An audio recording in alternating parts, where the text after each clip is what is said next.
우리 리플 홀더분들, 지금부터 드리는 이야기 잠깐만 집중해서 들어주시기 바랍니다. 최근에 일본에서 나온 XRP 관련 뉴스 한 번쯤은 보셨을 텐데, 그 뉴스를 보고 또 SBI 얘기겠지, RLUSD 얘기겠지 이러고 그냥 넘기셨다면 이번 영상 꼭 끝까지 봐주셨으면 좋겠습니다. 이번 건 같은 경우는 우리가 알던 일본 호재들이랑은 결이 완전히 다르기 때문에 먼저 한 가지만 여쭤볼게요. XRP가 실제 생활 결제에 쓰인다는 얘기 지금까지 몇 번이나 들어오셨나요? 아마 많이 들어보셨을 겁니다. 근데 그게 언제 어디서 어떤 방식으로 시작되는 날짜까지도 박혀있는 사례 본 적 있으신가요? 지금부터 그 얘기에 대해서 드려보도록 하겠습니다. 이번에 일본에서 발표된 뉴스의 주인공은 은행이 아닙니다. 놀랍게도 여행사입니다. 이름은 도부탑 투어라고 하는데요. 일본에서 상당한 규모가 큰 여행사인데 이 회사가 자기네 결제 시스템을 리플 레저 위에 올리기로 했고, 여행사가 왜 블록체인을 쓰냐? 이상하게 들리실 수 있겠습니다. 근데 이 회사가 노리고 있는 시장의 규모를 들어보시면 그 생각이 달라지실 거예요. 기본적으로 일본 같은 경우는 선불 결제 문화가 굉장히 발달한 나라입니다. 우리나라 티머니 같은 거를 일본에서는 스이카나 파스모라고 부르는데, 이 카드로 교통만 이용하는 게 아니라요, 편의점, 식당, 쇼핑, 거의 모든 생활 전반에서 이 돈을 사용을 합니다. 그리고 이 선불 결제 시장 하나가 일본 안에서만 1년에 30조 엔입니다. 우리 돈으로 약 270조 원. 이게 지금 XRP 위로 올라탈 준비를 하고 있다는 거예요. 그리고 여기서 가장 중요한 포인트가 하나 있는데, 지금까지 리플이 은행권에 들어간다는 뉴스는 많았었죠. 근데 이번 건은 은행 대 은행 송금이 아닙니다. 일반 사람들이 매일매일 편의점에서 쓰는 그 돈들이 블록체인 위에서 움직이기 시작한다는 얘기고, 기관끼리 주고받는 돈이 아니라요, 소비자들의 일상 소비가 XRP 네트워크로 들어온다는 뜻이거든요. 이건 완전히 다른 차원의 이야기겠습니다. 그러면 이런 의문이 드실 거예요. 이 말은 좋은데 진짜로 될 수 있을까? 규제는 통과했을까? 도대체 언제 되냐? 바로 이 지점이 이번 뉴스의 진짜 핵심이 되겠습니다. 지금까지 공개된 자료만 보시면은 이 플랫폼은 지난 7일 기술 개발이 이미 완료가 됐습니다. 그리고 일본 금융당국의 규제 승인도 이미 받은 상태고요. 리플의 또 다른 호재들이 곧 된다, 될 것 같다, 이런 수준에서 멈췄다면은 이번은 기술 완료, 규제 통과라는 이 두 개의 체크포인트를 이미 지나간 상태예요. 그렇다면 남은 거는 공개 출시 딱 한 개뿐인데, 그 목표 시점이 올해 말로 잡혀 있습니다. 여기까지 들어보시면 이런 생각이 드실 수 있어요. 아니, 그래서 이건 일본 내수 얘기 아니냐? 한국이랑 무슨 상관이냐? 저도 처음엔 그렇게 봤습니다. 근데 자료를 더 들여다보면은 정말 재밌는 게 하나 있는데요. SBI 리플 아시아라는 회사가 하나 있습니다. 일본에서 리플 생태계의 중심 역할을 하는 곳인데, 이 회사가 한국의 한 블록체인 기업과 손을 잡았고, 회사 이름은 DSRV. 이게 뭘 하느냐? 한국과 일본 사이의 국경 간 결제, 그러니까 양국가를 오고 가는 이 돈의 흐름을 리플 레저 위에서 처리할 수 있는지를 같이 연구하기 시작을 했습니다. 이 얘기는 한국 홀더 입장에서 굉장히 중요할 수밖에 없어요. 지금까지 XRP가 한국 시장에 실질적으로 들어오는 그림은 거의 보이지가 않았었기 때문에, 이번 연구가 실제 시스템으로 연결만 돼준다면은 한국 사람이 일본 여행 가서 쓰는 돈이 XRP 위에서 움직이는 구조가 만들어질 수 있겠습니다. 그리고 여기에 한 가지 데이터를 더 얹어볼까요? 최근 리플 레저 안에서 실물 자산, 그러니까 현실에 있는 돈이나 자산을 블록체인 토큰으로 바꿔가지고 올린 규모가 1년도 안 되는 사이에 875% 늘었습니다. 이 총 가치는 약 25억 달러, 우리 돈으로 3조 4천억 원 수준인데요. 이게 뭘 뜻하냐? 기업들이 실험 단계에서 벗어나서 실제로 돈을 올리기 시작했다는 얘기고, 도부탑 투어 측 발표가 갑자기 하늘에서 떨어진 게 아니라요, 이미 쌓여있던 흐름의 가장 최근 꼭지점이라는 겁니다. 이 맥락을 알고 나시면은 이번 뉴스가 전혀 다르게 보이기 시작을 하실 거예요.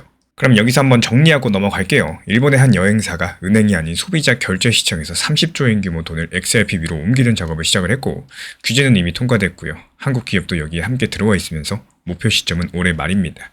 이게 지금 우리 손에 쥐어져 있는 사실의 전부고, 그렇다면 이 흐름이 XRP 가격에 어떻게 작용할 수 있을까요? 가장 가능성이 높다라고 보는 흐름 하나만 짚어드리자면은, 올해 말 플랫폼이 실제로 공개 출시되면 그때부터 리플 레저 위에서 움직이는 실제 거래 건수가 눈에 띄게 늘어날 가능성이 높습니다. 지금까지 리플의 호재는 대부분 뉴스의 영역에 머물러 있었고, 근데 출시가 되는 순간부터 이건 데이터의 영역으로 넘어가게 되겠죠. 실제 온체인 사용량이라는 숫자로 찍히기 시작한다는 뜻인 거고, 이 숫자가 쌓이기 시작하면은 XRP를 평가하는 기준이 가능성에서 실적으로 바뀔 수 있겠습니다. 이 시장이 가격을 매기는 방식 자체가 달라지는 지점인 거고, 그래서 올해 말부터 내년 초, 이때 구간이 리플을 보는 시장의 시선이 바뀌는 분수령이 될 수 있다라고 보고 있는 겁니다. 그래서 마지막으로 정리드려보자면은, 이번 일본 뉴스의 핵심은 은행이 아니라 소비자 결제 시장이고, 규제 승인은 이미 끝났으면서 공개 출시 시점이 올해 말로 정해져 있다는 점입니다. 그리고 그 흐름 안에서 한국 기업이 이미 들어와 있다는 사실, 한국 홀더 입장에서는 가장 의미 있는 지점인 거고, 리플의 수많은 호재 중에서 날짜가 박힌 호재는 생각보다 많지가 않아요. 그렇다면 만약에 올해 말 이 플랫폼이 실제로 공개된 뒤에 실제 사용량 데이터가 우리가 기대한 만큼 나오지 않는다라고 했을 때 과연 XRP는 어떻게 될 수 있을까요? 이 얘기는 다음 영상에서 이어가 보도록 하겠습니다. 지금 리플 코인이 상승을 못하는 것은 어쩔 수 없는 시장의 흐름입니다. 알트에 비해 가지고 리플 코인 자체가 답답한 움직임을 보여주는 건 우리가 바꿀 수가 없는 상황이라면은 차라리 시장이 가고자 하는 방향성을 따라가는 것도 좋은 방법 중에 하나겠죠. 리플이 좋은 건 맞겠지만요. 내가 목적 자체가 리플을 모아나가는 게 목적인지, 코인 시장에서 내가 살아남고 또 효율적으로 수익을 내는 게 목적인지 여기에 대해서 한번 생각을 해보셔야 되겠습니다. 그렇다고 이 리플의 비중을 전부 다 정리하는 게 아니라요. 항상 말씀을 드리는 것처럼 비중 조절을 하고 시장 흐름에 맞춰가지고 포트폴리오를 구성하는 게 바로 핵심이 될 수가 있겠는데요. 단기 종합방에서도 알트코인에 대해서 중요하게 안내를 드리면서 목표가 설정하고 목표가를 또 걸어놓고 효율적으로 시장을 대응하는 이유가 뭘까요? 결국에 투자 시장이라는 건요.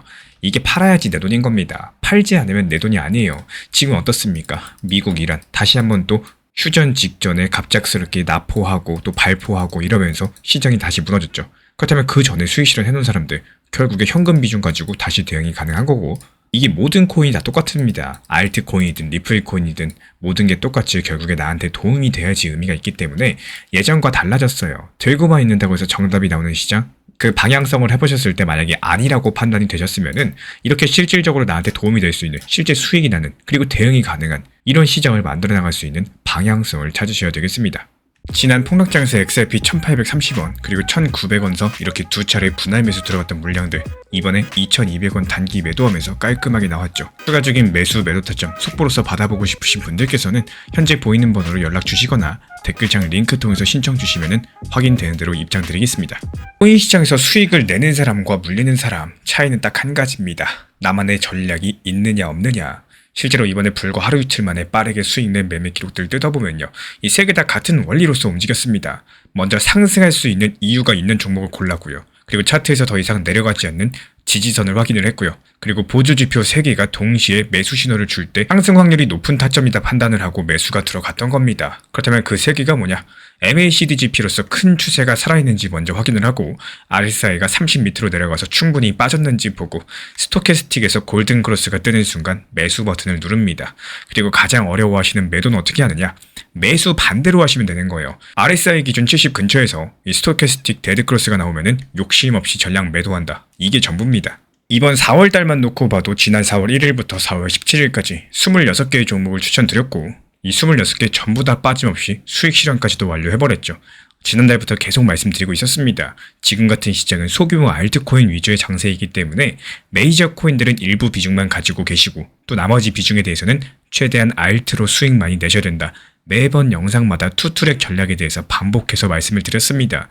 이 수익을 내야지 수익금으로 리플이든 비트코인이든 저렴하게 추가 매수해가지고 평단가 낮춰놓을 수가 있는 거고, 지금 같은 알트 장세에서는 무엇보다도 이 수익이 빠르게 나가지고 돈을 벌기가 너무나도 좋은 시기입니다. 코인 투자 왜 하시나요? 리플 XRP 계속 보유하면서 쳐다보려고 코인 투자하는 거 아닙니다. 애초에 돈을 벌기 위해서 하는 겁니다. 1년 내내 오는 기회가 아니기 때문에 지금같이 시장이 좋을 때 1년치 수익들 이럴 때 최대한 많이 땡겨놔야 됩니다. 계속해서 강조드리고 있는 상황이고, 종목들 대부분이 오늘 오전에 매수해서 오늘 오후에 팔거나 저녁에 팔거나 아니면 오늘 저녁에 매수해서 한숨 자고 나면은 내일 팔거나 이런 식으로 빠르게 수익 실현이 되고 있습니다. 이런 타이밍 자체가 별로 안 와요. 그리고 이렇게 보조지표를 활용한 매매 방법이라거나 챗 GPT라거나 구글 제미나이 같은 인공지능을 활용해가지고 수익을 낼 수 있는 방법들도 알려드리고 있기 때문에 실시간 빠른 수익 타점 받아보고 싶으신 분들께서만 신청 주시면 분명히 도움이 되실 겁니다. 현재 보이는 번호로 문자 신청 주시면 입장 도움 드릴 거고요. 구독과 좋아요만 부탁을 드리겠습니다. 제가 안내해드리고 있는 코인 신사 채널 멤버십 전용방에 대해서 짧게 설명드려 보도록 하겠습니다. 리플, 암호화폐 시장에 대한 중요한 이슈, 그리고 브리핑이나 시장의 흐름에 대한 전문적인 분석 내용 설명과 함께 차트상의 기술적 분석, 온체인 지표와 투자 심리에 대한 내용들을 같이 안내 도움 드리고 있고, 가장 중요한 투자 심리를 컨트롤하기 위해서 포트폴리오의 구성에 대한 노하우, 투자 심리 컨트롤에 대한 내용도 같이 안내 드리고 있습니다. 코인 신사 스터디 멤버십 가입하신 분들께서는 아래 번호 혹은 신청 링크 통해서 남겨주시면 제가 연락드리고 있고, 안내 설명과 함께 신사 채널 리플 전용 멤버십 방에도 입장 안내 설명드리고 있습니다.